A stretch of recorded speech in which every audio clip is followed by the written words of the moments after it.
Hi. I like to check out a lot of podcasts. I listen to podcasts. I listen to a lot of MRA videos. I do like to listen to feminist podcasts. Of course, you know, being a men's rights activist, you have to do your homework. Otherwise, how could we make our point? But we do our homework, and I like to see what the other side is doing. Of course, ultimately, we should probably working towards the same thing, equality. But you know, most feminists don't see that. But it's funny. I came across this website, girfriend.com, and I downloaded a couple of episodes.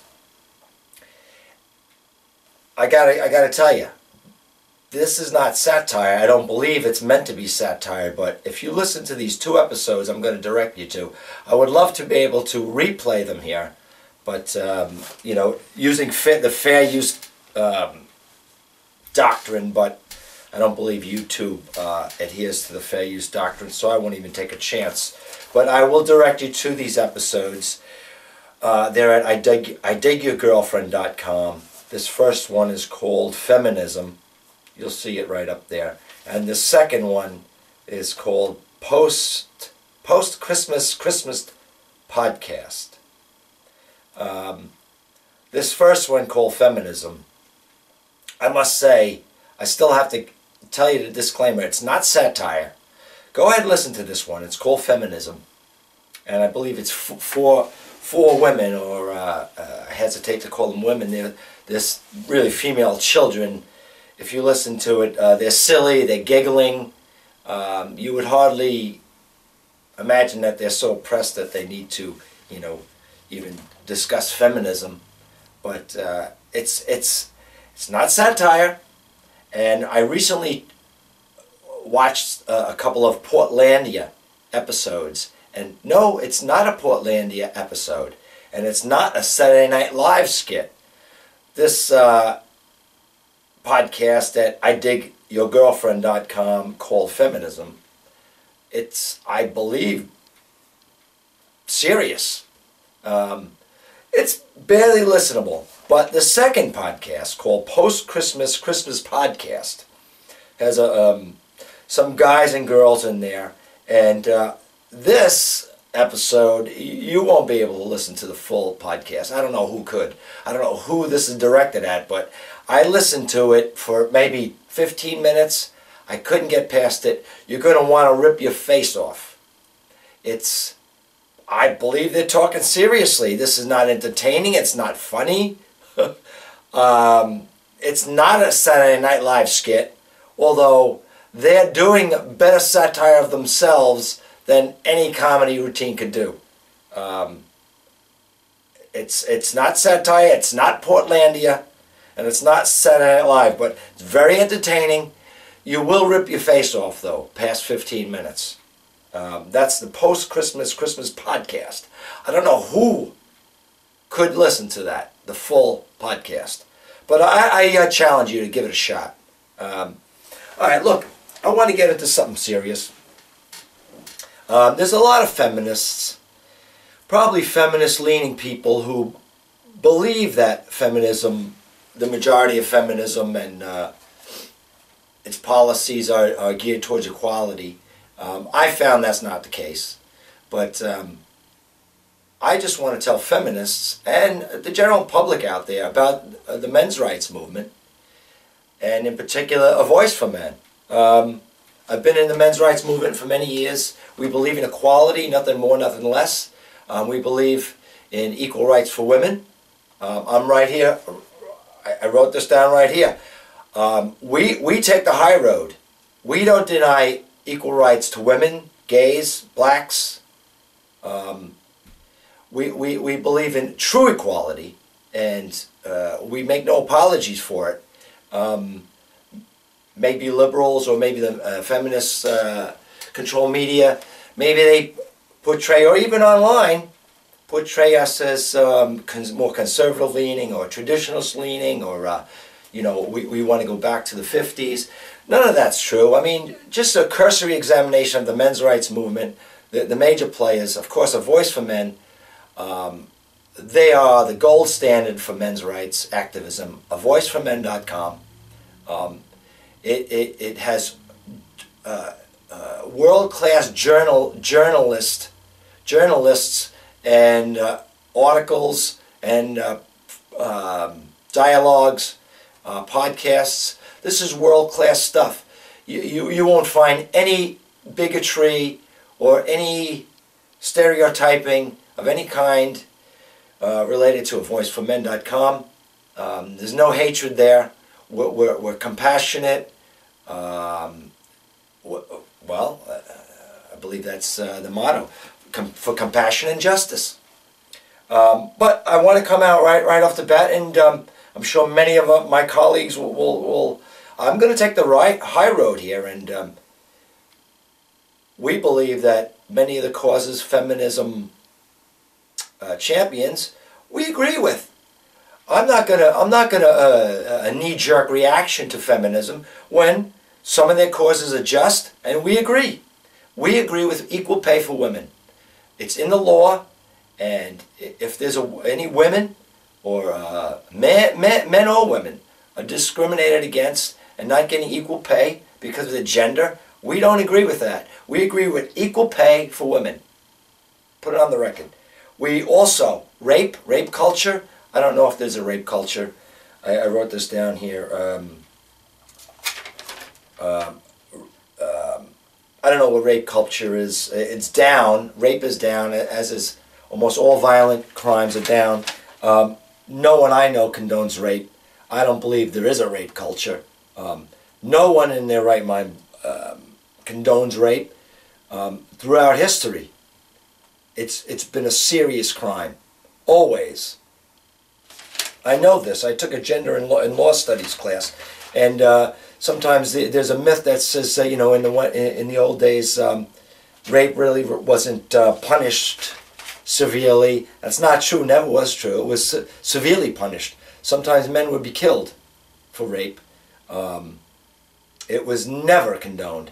And that myth about men used to be able to beat their wife, if the rule of thumb supposedly means that a man could beat his wife if he used a stick no thicker than the width of his thumb. That's not true. Never was true. That has to do with a carpentry motto or reference. There's no truth to the beating thing. Men were never allowed to beat their wives, ever. Okay. Well, anyway, I agree. Get back to this. Stop rape. We all agree. Stop rape. We don't agree with rape. A man or woman should never be raped. We're dead set with you on stopping rape. Men, no man has the right to rape a woman, ever. Neither a man to rape or a woman to rape a man. Never. How about this? We do want to break through the gender stereotypes. That was a great point feminism we're trying to accomplish, and we totally agree. We don't believe in gender stereotypes. Men want to stay home with their children. Men don't want this burden of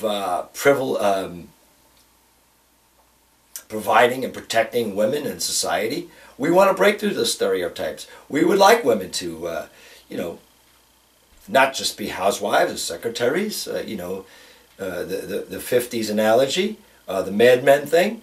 We'd like women to be all they can be. Man or woman should be all they can be.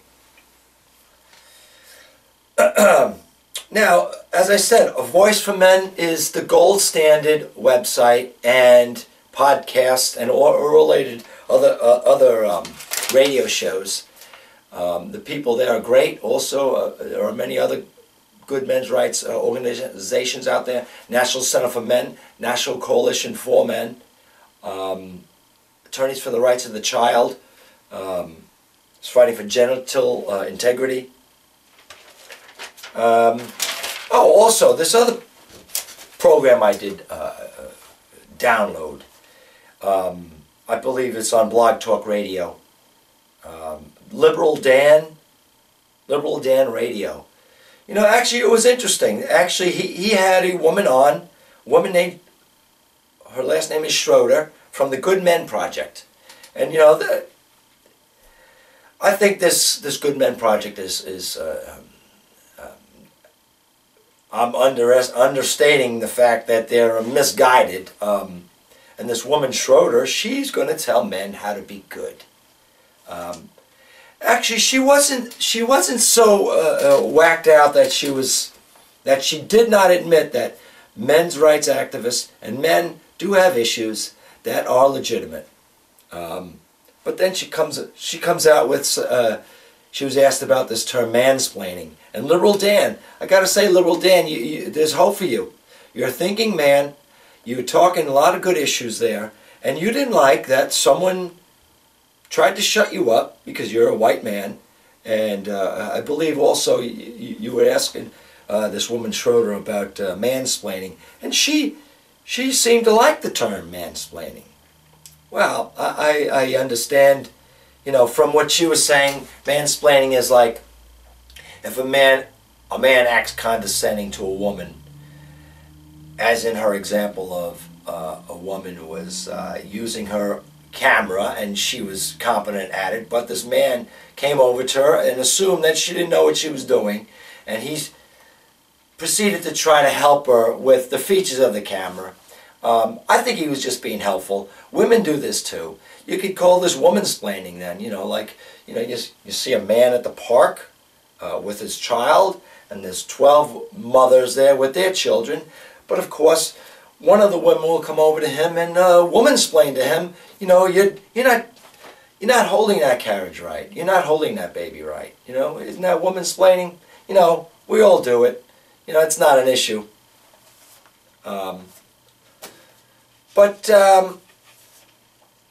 Also, I'd like to throw this out there also about circumcision. Please, people out there, learn about circumcision. And this is an idea I have. I've been wanting to do some protesting outside hospitals. I may do it, you know, sometime in the future. But my sign would be, I would take the high road, even though the American Academy of Pediatrics still says, you know, don't say this, they're embarrassing themselves. They still say there are positive outcomes for circumcision for boys, but they don't recommend routine circumcision of boys. Well, that should be the banner, the headline, and it's my headline. And if I go and protest at a hospital, I'm going to take the high road, and maybe I'll just have one sign, and it's going to say, the American Academy of Pediatrics does not recommend routine circumcision of newborn baby boys. That's all you would need. And also, I would hand out some pamphlets, probably from No Circ or Intact America or the Attorneys for the Rights of the Child, or direct them to websites, you know, where they could learn about this stuff. But anyway, until next time. Oh, also, this Liberal Dan guy, he was talking about how these men's rights groups, or a Voice for Men, was listed on the Southern Poverty Law Center website as a hate group. You know, Liberal Dan, that they backed off on that. I don't believe there's any more reference to that. They had no reason at all to call a Voice for Men a hate group. There's no hatred there, man. So, you know, just want to set this record straight. Just wanted to interject. Now that the men's rights movement basically agrees with a lot of the ideas that feminism has had to help women, we agree with you on all these issues. Now we expect you to agree with us that men have many problems, and in most cases it's not a zero-sum game. In some cases it is a zero-sum game in that in custody matters, both parties can't get full custody, and both parties can't get child support. So in the case of custody, when men want shared parenting, women are going to have to give up the the privilege of being the main parent and getting all the goodies, the money, the home. We're talking about equality, and that's what that is. For equality, feminists, some of you male feminists out there, you see the problems. You're not allowed to speak up. You're a white privileged man. I don't know where this privilege is. I'd like to see it, but for real equality, come to the men's rights movement. We discuss real issues, and we really are for personhood, humanhood, and the equal rights of men and women, boys and girls. I'd like to also, as I said, I'm really enthusiastic about how the men's rights movement's coming along, and the rights of humankind, actually. So I'd like to thank so much voiceformen.com and Paul Elam, John the Other, Girl Writes What, James, of course, Typhonblue. Typhonblue, I have some ideas I'd like to write to you, but I guess I've been lazy, so I haven't. So maybe I'll just throw this out there. I know you're doing stuff about fiction, science fiction, men's rights, and gender issues. But I don't know if you remember the original Star Trek. There was an episode called Stratos.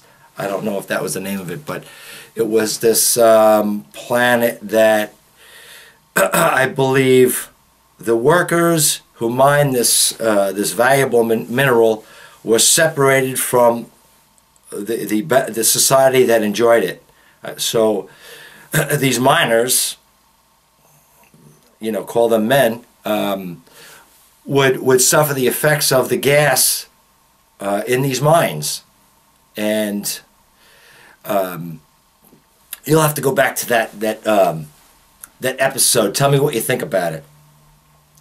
But of course, Captain Kirk and the crew helped this elite society to change their ways, and that treat miners as humans, and if they just escaped the bad effects of this mining, they would become normal, of normal intelligence, have equal rights. So I think there's a lot of issues right there. Another movie. This is not science fiction, but a great documentary. I highly recommend it for everyone. Dear Zachary, that's the name of it. I watched it. I bought it. I watched it on Netflix. There's a subtitle to that. It's called Dear Zachary, a letter from your son to your father, or something like that. But it's just dynamite. I think it's a men's rights issue, although when you watch it, none of that is discussed. But this, in essence, this mother, this woman, is given the benefit of every doubt, even though she's considered a murder suspect.